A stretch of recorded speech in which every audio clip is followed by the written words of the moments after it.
الرحمن الرحیم۔ السلام علیکم ورحمۃ اللہ وبرکاتہ۔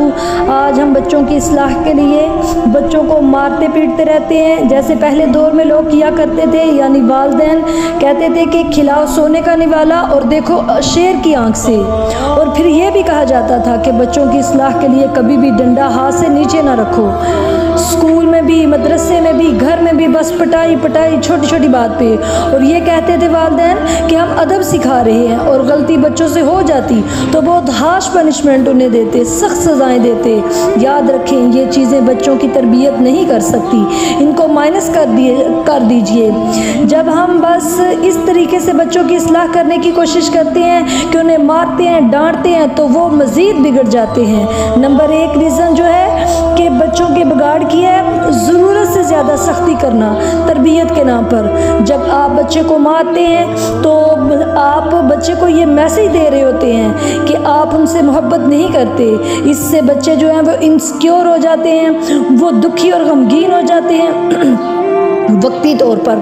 تو پھر آپ اپنا بچپن خود یاد کیجئے کہ اگر جب کبھی آپ کے والدین نے آپ کو مارا یا زیادہ ڈانٹا تو آپ کی اس وقت کیا فیلنگ ہوتی تھی کہ شاید انہوں نے ہمیں کہیں کسی سے اڈاپٹ کیا تو نہیں ہوا، کسی سے لیا تو نہیں ہوا گود، اس لیے وہ ہمیں پیار نہیں کرتے، کہ ہمارے ذہنوں میں بھی یہی چیزیں آتی ہوں گی، تو یہی آپ کے بچوں میں بھی آتی ہوں گی۔ تو یہ احساس آپ کے بچے کو نہیں ہونا چاہیے کہ آپ ان سے پیار نہیں کرتے۔ انہیں اتنا یقین ہونا چاہیے کہ ساری دنیا ایک طرف اور آپ ایک طرف، کہ آپ ان سے بہت زیادہ پیار کرتے ہیں۔ اور مارنے کا ایک نقصان یہ بھی ہے کہ بچے اس سے دوسروں کو مارنا سیکھ جاتے ہیں، اور سب سے پہلے وہ فوراً اپنے چھوٹے بہن بھائیوں کو مار کے وہ اپنا انتقام اور اپنا غصہ جو ہے وہ نکالیں گے، یا پھر دوستوں کو باہر وہ کچھ بھی ہوا ہے تو وہ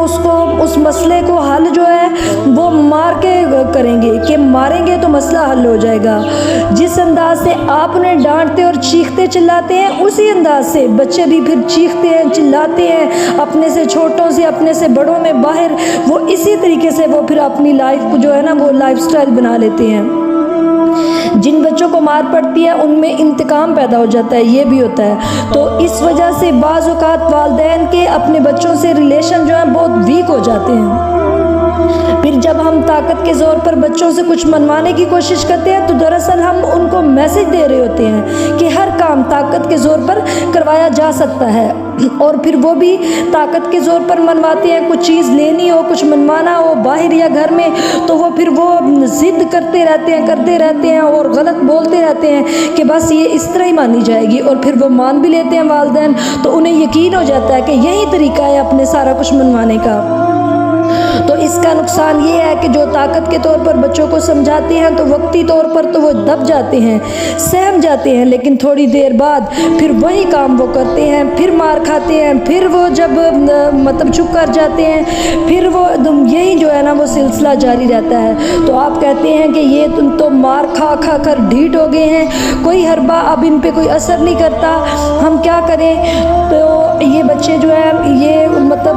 جو بچہ جو ہے غلط کام کرتا ہے تو اسے نہیں پتا کہ یہ غلط کام ہے، اس سے کیا کیا نقصانات ہیں، تو بہتر تو یہ ہے، بلکہ یہی اصل ہے کہ آپ بچوں کو بٹھائیں، پیار سے، محبت سے انہیں سمجھائیں کہ بیٹا یہ نقصان دہ کام ہے، اس سے میرا یہ نقصان ہوگا، آپ کا یہ نقصان ہو سکتا ہے، اگر آپ یہ نہیں کریں گے تو انشاءاللہ تعالیٰ آپ اچھائی کی طرف چلے جائیں گے۔ کچھ بھی چاہے دین کی روح سے غلط کر رہا ہے، چاہے وہ دنیاوی معاملات میں غلطیاں کر رہا ہے، تو آپ اس کو محبت سے سمجھائیں گے تو انشاءاللہ اس پہ اثر ہوگا۔ اس کا فائدہ یہ ہوگا کہ بچے کو پتہ چل جائے گا کہ یہ کام نہیں کرنا، یہ ہمارے لیے نقصان دہ ہے۔ لیکن آپ جب اس کو مارتے جائیں گے اسے یہ بھی نہیں پتا کہ مجھے مار کیوں پڑ رہی ہے، کیونکہ وہ صرف مار کھانے کے بعد مار کا انتقام سوچتا رہتا ہے کہ مجھے مار پڑی، وہ وجہ بھی بھول جاتا ہے۔ تو اس لیے سب سے پہلے تو آپ بچوں کو پیار سے سمجھائیں، پھر آپ ہر نماز کے بعد ان کے لیے خصوصی دعائیں کریں، جیسے ربنا هب لنا من ازواجنا وذرياتنا قرۃ اعین واجعلنا للمتقین اماما ہے۔ پھر سجدے میں آپ فرضوں کے بعد جیسے دعا مانگتے ہیں سو فاتحہ درود ابراہیم کے بعد تو آپ یہ کہا کریں اللہم اہدی، اور آگے اپنے بچے کا نام لیں کہ اللہ تو اس کو ہدایت عطا فرما، 3 دفعہ کم از کم کہیں، تو انشاءاللہ اس طرح آپ دعا مانگتے رہیں۔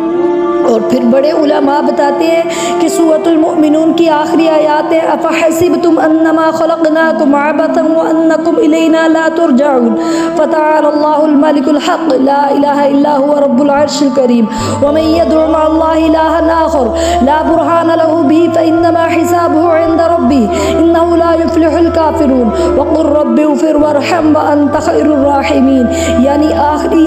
آیت تک سورت کمپلیٹ ہو جاتی ہے. افحسبتم سے یہ سٹارٹ ہوتا ہے.